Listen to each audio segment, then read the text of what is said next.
अस्सलाम वालेकुम। मैं हूं आपका मेज़बान मोहम्मद अकरम चौहान और आप देख रहे हैं यूट्यूब चैनल उड़ता तीर।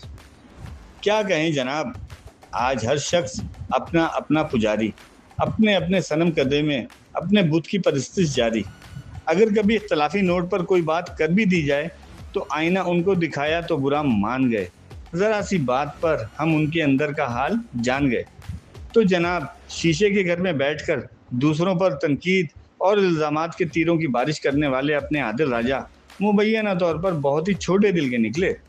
हुआ कुछ यूँ कि उनके यूट्यूब चैनल पर उनके अक़वाले ज़र्री से मुस्तफ़ीद होने का हमको शर्फ़ हासिल हुआ। उनको हक़ाइक़ से आगाह करने की आज़ाना कोशिश पर सूरत हाल कुछ यूँ बनी कि जिस बात का फ़साने में ज़िक्र ही ना था, वो बात उनको नागवार गुज़री है कि मिज़दाक उन पर या उनके किसी चाहने वाले पर हमारी गुस्ताखी बहुत गिरा महसूस की गई।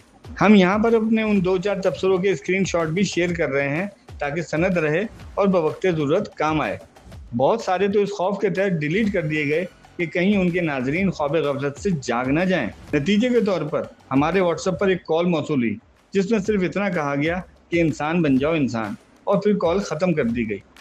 दोस्तों को नंबर दिखाया तो पता चला इंटरनेशनल फरिश्ते हरकत में आ चुके हैं। अब हम इसको क्या तसव्वुर करें, धमकी, मशवरा, नसीहत या फिर हुक्म? पर सिचुएशन कोई भी हो, इतना ज़रूर अंदाज़ा हो गया कि मुखालिफ बात सुनने का यारों में यारा नहीं है। मर मिटे थे जिसके हुस्न पर हम, वो किसी सूरत मापारा नहीं है। इस सब के पीछे आदिल राजा हों या उनके चिंटू मिंटू, एक बात जान लें, मैं असलन और नस्लन राजपूत हूँ। मैं टूट तो सकता हूँ लेकिन झुक नहीं सकता। सलमान खान का मशहूर डायलॉग है ना, एक बार मैंने कमिटमेंट कर ली तो फिर मैं अपनी भी नहीं सुनता। आदिल राजा के सहूलतकार फैज़ हमीद और बाजवा तो अब पावर में नहीं रहे।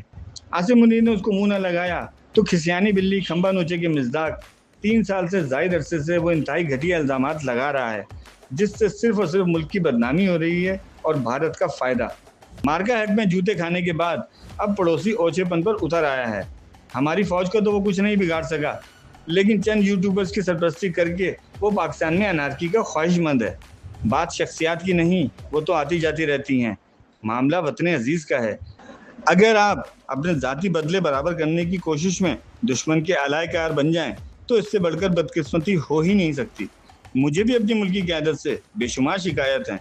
मैं भी बहुत से मसाइल का सामना कर रहा हूँ, लेकिन पाकिस्तान हमेशा जिंदाबाद। इस पर ही ख़त्म करता हूँ मैं अपनी बात। अगली वीडियो तक के लिए अल्लाह हाफ़िज़।